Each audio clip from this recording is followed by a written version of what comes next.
Pad ka rin ba nakagaya ko ngayon?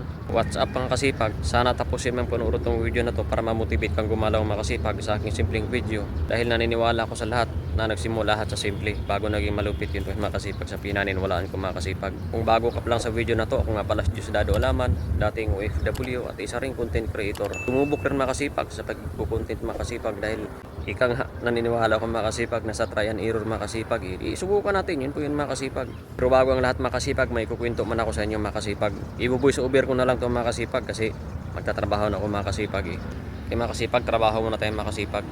Pero habang nagkatrabaho ako mga kasipag, may kukwento ako mga kasipag. Yung aking pinaniniwalaan mga kasipag na walang shortcut sa tagumpay o sa buhay mga kasipag sa tungo sa pag-asinso, kundi nasa paggalaw mga kasipag.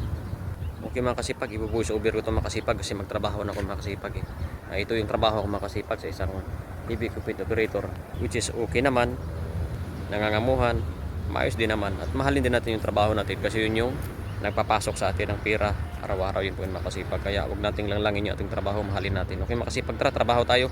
Ano ba ang gamot sa katamaran? Welcome mga kasipag sa ating video mga kasipag. Ibubuhay sa Uber ko lang ito mga kasipag kasi hindi ko kaya magsalita mga kasipag na habang sa trabaho mga kasipag Kaya ikukwento ko na lang sa inyo mga kasipag yung aking insight about dyan sa katamaran, kung paano labanan yung katamaran mga kasipag. Ang sarap mamuhay talaga mga kasipag pag nasa comfort zone. Yun bagang palahilata na lang tayo. May pera na dumating, kumakain na lang. Pero hindi ganun mga kasipag. Bangon mga kasipag dahil hindi tayo mayaman. Yun po yung mga kasipag. Kahit mga mayaman nga, nagtatrabaho pa rin kahit na mayaman na. Kasi gusto pa nila managdagan yung kanilang income. Kaya kung kumplito ka, hindi ka pilay, hindi ka bingi, kailangan mong gumalaw. Kahit yung mga may kapansanan ay gumalaw din sila mga kasipag. Kaya bangon mga kasipag, huwag kang palahilata. Kahit ako hindi ako makakarating sa ganitong trabaho, kahit trabaho lang to mga kasipag, hindi ko naman ilang lang yung trabaho mga kasipag, at least may trabaho. Kung yung mindset ko ay nasa comfort zone at palahilata, malamang mas mahirap pa yung trabaho ko na to mga kasipag kung hindi ako nagsipag. Kaya walang shortcut sa tagumpay mga kasipag, walang shortcut sa success. Walang ibang susi dyan kundi nasa paggalaw mga kasipag. Huwag nating pandirian yung trabaho natin mga kasipag, yung kalagayan natin ngayon. Kung nasa kahirapan ka ngayon mga kasipag, good news. Dahil yung sign mga kasipag na na-feel mo, nararamdaman mo na ang hirap ng buhay. Kung hindi tayo gagalaw kahit mga ngamuhan, huwag nating ikumpara yung sarili natin sa iba mga kasipag. Lumakad tayo sa sarili nating daan. Dahil tayo magagangat sa sarili natin. Kaya bangon mga kasipag, huwag palahilata. Tama na yung paghilahilata mo sa comfort zone. Kailangan mo nang lumabas, kailangan mo nang kumilos. Bangon mga kasipag. Paralyze ang pangarap mga kasipag kung walang gawa. Hindi natin siya maabot kung puro lang tayo pangarap, pahilahilata lang. At manatili tayo sa atong comfort zone. Kaya kailangan natin gumalaw mga kasipag kahit mahirap man. Kahit tinatamad tayo. Huwag kang maniwala sa step by step sa tagumpay. Walang iba dyan mga kasipag, kundi nasa paggalaw mga kasipag. Nasa aksyon ang susi. Kahit marami ka pang binayaran ng mga kurso, mga business course, kung hindi ka gumalaw, useless lang din yun mga kasipag. Dati alam ko sa pagbabasa ng libro, sa pakikinig ng mga business summary ay asinso na ako, yun pala ay hindi. Walang ibang nagturo sa akin nun mga kasipag. Yun pala, nasa paggalaw pala, nasa execution pa lang lahat. Create everything at pagtuklas-tuklas ng mga bagay mga kasipag. Ikaw ba mga kasipag, naranasan mo rin bang kumita sa sarili mong kamay? Malamang mga kasipag karamihan sa atin kumita, pero karamihan din ay hindi. Bakit ang hirap umasinso ngayon? Ang hirap makipagsabayan dahil ang mga kasipag sa ating market, masyado nang saturated yung ating market mga kasipag. Hindi napatas yung sistema ng ating bansa mga kasipag. Kung pansin mo, yung magnanakaw, hindi nakukulong. Asa na yung batas mga kasipag? Diba mga kasipag, ang hirap ng mga kasipag. Kaya marami mga OFW mga kasipag na nagsialisa na sa Pilipinas at nagtrabaho sa ibang bansa. Ibahin mo natin mga kasipag na kunti mga kasipag yung ating topic mga kasipag. Yung mga taong ayaw magsikap, ayaw magsipag, gusto nila ng easy money, maling mindset yan para sa akin mga kasipag. Hayaan na natin yung mga magnanakaw mga kasipag kasi sila yung may mindset na easy money, yun po yung mga kasipag. Ayaw nila ng pinagpawisan, ayaw nila lumaban ng patas, nagpakasasa sila, doon sila sa easy money mindset. Oo, maganda yung buhay nila. Pero ang hindi nila alam, may nakatingin sa taas. Masama sa paningin ng iba. Hindi tayo ganun mga kasipag. Hindi yan yung layunin natin mga kasipag. Kundi ang layunin natin ay umaksyon, gumalaw. Kasi walang shortcut sa buhay. Nasa paggalaw ang susi sa tagumpay. Kaya bangon mga kasipag. Tama niyang paghilahilata mo. Umaksyon ka na ngayon. Kung walang nangyari makasipag sa kada aksyon mo makasipag o kahit sa anong sipag mo, huwag kang mag-alala makasipag. Sipag lang ng sipag, tira lang ng tira. At naniniwala ako sa kada tira mo ng tira, may tatama din. Kaya huwag sayangin ang panahon. Tira lang ng tira, sipag lang ng sipag. Huwag mong sayangin yung panahon mo sa comfort zone. Sa palahilata lang dahil nasasayang yung oras makasipag. Time is gold. Mabilis tumakbo ang panahon. Hindi natin namalayan. Ganito na pala tayo dahil sa sipag natin. May resulta ang lahat. Yun po yun makasipag. Kailangan gumalaw tayo. Sipagan natin ngayon na. Gumalaw tayo ngayon na dahil yung mga nagtatagumpay na tao ay nagsimula sa paggalaw. Umaksyon at hindi palahilata. Kaya bangon makasipag. Galaw lang ng galaw at eventually may tatama rin yan makasipag. Sa kada tira natin may tatama rin ang lahat. Yun po yun makasipag. Wala sa ibang tao yung pangarap natin makasipag kundi nasa sarili natin. Nasa sarili nating linya. Walang ibang susi kundi nasa sipag at galaw. Huwag tayong mahiya makasipag dahil lalo tayong maghihirap kung mahiyain tayo. Kung napansin mo yung mga nagtitinda, mahiyain ba yan?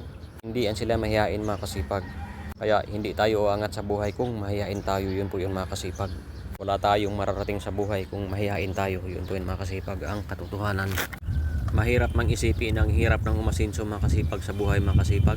Walang ibang dahilan dyan makasipag, walang ibang susi. Kundi nasa aksyon, nasa paggalaw, yun po yung kulang sa atin makasipag. Tigilan na natin yung katamaran makasipag habang bata pa tayo makasipag. Dahil kung nagkaedad na tayo, saka natin ma-realize na ang ginawa natin kasipagan nung bata pa tayo, yung kaya pa natin ay nagbubunga na. Kaya masaya na tayo sa pagtanda natin makasipag. Kahit hindi man tayo yaman, at least ginawa na natin lahat nung kaya pa natin yung bata-bata pa tayo. Kaya gumalaw ka, umaksyon ka na ngayon, yun po yung makasipag. Huwag kang malungkot kung marami ng katagumpay. Hindi pa uli ang lahat. Dahil nagsipag din yan sila at umaksyon, kaya nakarating sila sa buhay nila ngayon. Kaya tinatamad ka ba ngayon? Huwag ka nang tatamarin makasipag. Kailangan mo nang bumangon. Kailangan mong umalis sa iyong comfort zone. Palitan mo na ang buhay katamaran at sumubok na sa mga bagay-bagay. Magsipag mga kasipag. Huwag tayong umasa sa iba dahil yung iba nahihirapan din.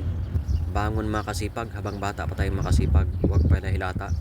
Wala dyan yung tagumpay kundi nasa paggalaw at aksyon. Tigilan na natin yung mindset makasipag na easy money dahil walang easy money sa buhay makasipag.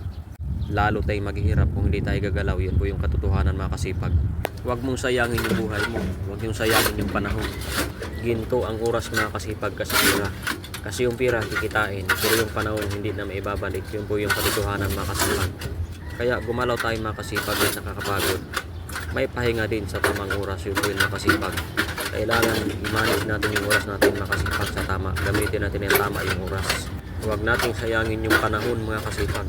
Ito pala yung trabaho ko makasipag sa heavy equipment operator, which is okay naman. Kailangan sipag talaga. Kailangan natin magsipag mga kasipag para sa ating araw-araw, para sa ating pamilya. Kaya bawal ang tamad.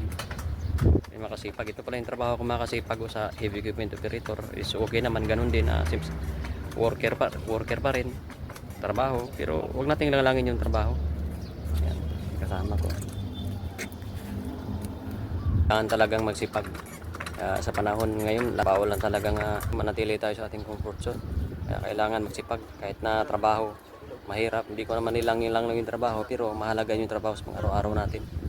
Doon tayo nabubuhay sa simulat sa pool, simulat una yung mga kagaya ko na nasa 40 na nalit na yung nalalaman sa abot sa pagninegosyo, yung business mindset, yun ang napala ngayon trabahador ko lang ngayon, pero okay lang, may extra income naman ako noon munti ko lang magawang negosyo yun kasi ngihita din ako ng medyo malaki doon hanggang ngayon, pakunti-kunti. So kailangan talaga may trabaho tayo, meron din tayong extra income, kailangan huwag tayong manatili sa comfort zone. Kailangan ay magsipag tayo kung nakasipag. Haba na ng buhok ko makasipag yun. Kalimutan na magpagupit sa busy palagi. Kaya ingat tayo. Ano man ang trabaho natin.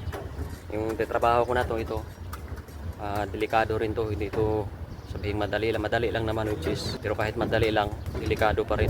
Maraming salamat sa panonood. Sana ay na-inspire kahit ng konti kahit paano. Kahit sa video ko na ito na simplihan lang pero may pangarap. Samahan nyo pa ako sa aking mga sunod na video mga kasipag. Siya nga pala, maraming salamat sa ating mga subscribers sa ating YouTube. Shout out pala sa lahat ng mga nag-subscribe sa aking short na video at saka sa aking simpleng video. Para yun sa ating lahat, sa mga OFW or para sa lahat na mamotivate na gumalaw. Yun yung ano natin core natin dito yung execution ng gumalaw. Kahit napagod, pag kailangan natin gumalaw. Kasi sa pag-edad natin ng 60s, sa kadagalaw natin ngayon habang bata-bata pa tayo, kaya pa natin, hindi tayo magsisisi. Ika nga pag-edad na natin ng 60s, hindi na tayo magsisisi kasi alam nyo naman, mayroon tayong masasabi pag-edad natin ng 60, yung karamihan meron talaga. Kahit ayaw kung mangyari na ganun tayo makasipag. Mangyari sa atin yun yung ganun na magsisisi na lang tayo pag-edad natin ng 60, saka hindi tayo gumalaw. Gagalaw tayo, oo, kaya pa natin gumalaw pero sa isip lang. Pero ang edad natin, hindi natin kaya sa katawan natin, yun yung katotohanan. Kailangan natin magsipag. Kahit anong trabaho ba yan, negosyo, yun kailangan natin magsipag, sipagan natin. Pag-edad natin ng 60, para for good na tayo. Kasi binuhusan na natin yung dugo, luha, pawis, diskarte habang tayo malakas pa yun makasipag. Kaya ingat palagi sa ating lahat ng ating mga OFW na investor. Kasi gaya nga ng gira ngayon, di ba? Pinakamalaking paano kung wala tayong pinapasok na pera sa Pilipinas, yung mga OFW. Kaya ang laki ng ambag natin sa Pilipinas, di ba? Hindi tayo nag-i-house, malaki yung ambag yung mga OFW, yun po yung ibig kong sabihin. May pumapasok sa pera, hindi palabas yung pera natin. Alam nyo naman, yung mga kurakot, hayaan na natin yung mga kurakot. Kasi sa pag sa Diyos lang natin yan, kaya hindi sila mahuli-huli sa batas ng tao Pero sa mata ng Diyos, mahuhuli yan, alam nyo bakit. May pangalawang buhay pa yung kaluluwa natin. Nasa Bible yan Bawal ang magnakaw, di ba? Ang 7 commandments of God ba yun? Yung thou shall not steal, yung nagkakamali. Yun ba yun? Kaya di baling barya-barya lang kita natin. Basta maayos yung kita natin. Yun po yun, makasipag. Okay, makasipag. Kaya ako binahagi yung video na ito makasipag para sa motivation makasipag. Mamotivate tayo na gumalaw. Kasi nasa paggalaw talaga yung pag-asensyon ng isang tao. Wala sa comfort zone na nakahilata lang. Yun po yun, makasipag. Kailangan natin mag-execute. Yun po yun, makasipag. Okay, makasipag. Samahan nyo pa ako sa mga sunod na video. Huwag kang mag-alala makasipag na tinatamad ka. Madali lang yan makasipag. Kilos mo lang yan, ikilos makasipag. Igalaw mo lang na igalaw yan at eventually gaganahan din tayo yung makasipag. Okay, makasipag, hanggang dito na lang yung video natin makasipag. Maraming salamat sa panonood. May kasabihan, nasa Diyos ang awa, nasa tao ang gawain pa yung makasipag. Hanggang sa muli.